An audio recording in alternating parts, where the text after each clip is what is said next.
Hi there! Welcome to Pallet University and the continuation of our PaleoPokes series, where we take a look at fossil Pokemon from the perspective of a real paleontologist. If you enjoy this type of content, make sure to hit that subscribe button down below, as well as leave a comment to help me outsmart the YouTube algorithm. Today we're talking about the second group of fossil Pokemon, the ones from Generation 3, Lileep, Cradily, Anorith, and Armaldo.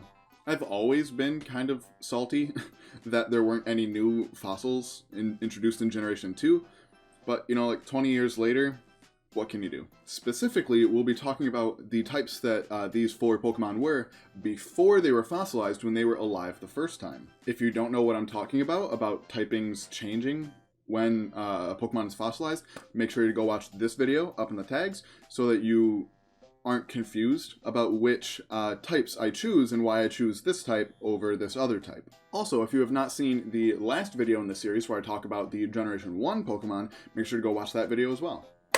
Anyway, enough shameless plugging. Like last episode, one of these two pairs is significantly easier to place a typing on than the other one. So let's start with the easier of the two. Lileep and Cradily are grass-type fossil Pokemon that are actually based off not a plant, but actually a type of animal called a crinoid.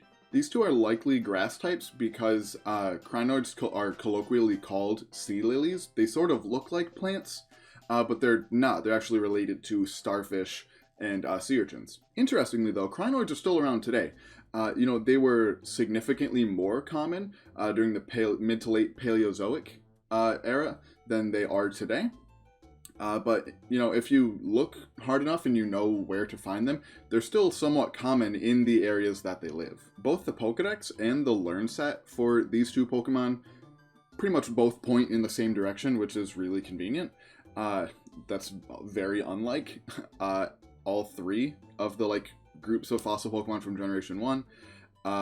So it's actually kind of refreshing. These two were pretty clearly a grass poison type when they were alive, with the poison type getting replaced with rock when it was fossilized. These two don't learn a ton of poison type moves, but they both start with the move Acid, which is a move that only 30 Pokemon learn by level up. Out of those 30, only 12 aren't poison type, and most of that 12 can be sort of, make sense for them to learn it. So for example, out of those 12, one of them is Blossom, who only gets it because Oddish and Gloom do.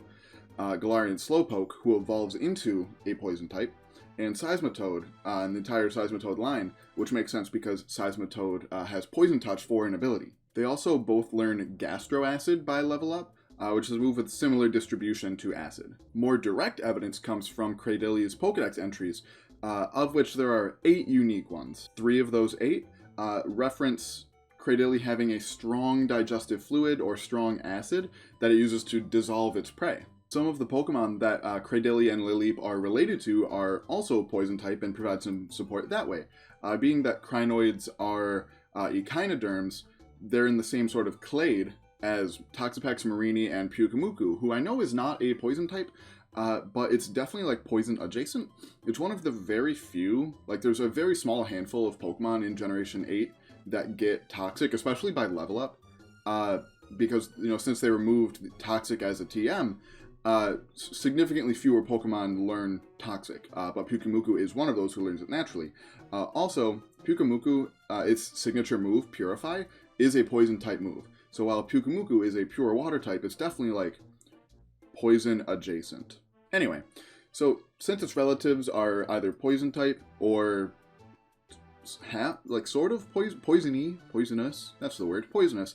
The Pokedex suggests Cradily uses a strong acid, which is indicative of being a poison type, and they learn a decent amount of poison type moves. This one's pretty obvious, that they were poison type before they were fossilized. But in keeping with the pattern that we established last time, I'm only going to make Cradily a poison type. Lileep is just going to stay a grass type, which also makes sense because none of Lileep's Pokedex entries mention having this acid. It's only Cradily that does. So we'll just list Lileep as a pure grass and then Cradily as a grass poison. Okay, now onto the harder of the two pairs, Anorith and Armaldo, which are rock bug type. These two are more difficult in that if we were to go purely based on Pokedex entries, this one would be extremely simple. They would be bug water. most of their Pokedex entries mention how they swam in ancient seas, how they used their wings to fly underwater. But as we talked about in the video about fossilization, water is not a type that can be replaced during fossilization. Okay, well, what else does the Pokedex say? Oh, Armaldo has sturdy armor made of plates? According to Pokemon Ruby, Armaldo's claws can punch right through steel slabs? Well, it must be steel type then. What's that? Steel type can't be replaced by fossilization either? Okay then. What else do we have? Well, 6 out of Armaldo's 8 unique Pokedex entries say that either it has legs that were adapted to living on land, or that it lived on land and went back to the water to eat. And we use that as justification for making Kabutops a ground type. So I guess that works for Armaldo too. Personally, I would rather just make Armaldo a pure bug type. But as a scientist, we need to be consistent with our data interpretation. So bug ground it is. There's really no way for me to justify Anorith being a ground type. So like the others, only the final form is the dual type here. And unlike Generation 1, where they introduced the 2 evolutionary lines and then Aerodactyl as well, they didn't do that in Generation 3, so that's pretty much it for this video. Let me know your thoughts on this down below. What types do you think the Cradilly and Armaldo lines were before they were fossilized? Or maybe you think I'm just full of crap, and they were always bug rock and grass rock types. I don't know, that very well could be. You can also tweet me your ideas on Twitter at Pallet_U, as well as follow to keep up on all things Pokemon science, and as always, there's a time and place for everything.